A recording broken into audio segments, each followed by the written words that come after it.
सावधानी। इनसे हमें क्या है, दूर रहना चाहिए, सावधानी बरतनी चाहिए। ये क्या है, माचिस। आप पहले सीधे खड़े हो।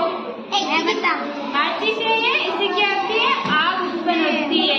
ये क्या है, चाकू। चाकू से भी हमें क्या रहना चाहिए, दूर रहना चाहिए। ये क्या है, ब्लेड। ब्लेड से भी हमें दूर रहना चाहिए, अंगुली कट जाती है। और ये क्या है, कैंची। कैंची से भी हमें दूर रहना चाहिए। लाइट। लाइट से भी हमें से दूर रहना चाहिए, करंट आ सकता है। ये प्रेस। प्रेस को हाथ नहीं लगाना चाहिए, हाथ लगाने से क्या होता है, जल जाता है। और ये क्या है, दलिया का भगोना। गैस पे रखा हुआ गरम भगोने के हम क्या है, हाथ नहीं लगाते हैं। अब आप बताओ ये क्या है, माचिस से क्या निकल रही है, हाँ, इनसे क्या होना चाहिए, वेरी गुड। ये क्या है, चाकू। इनसे क्या रहना चाहिए, दूर रहना चाहिए। ब्लेड।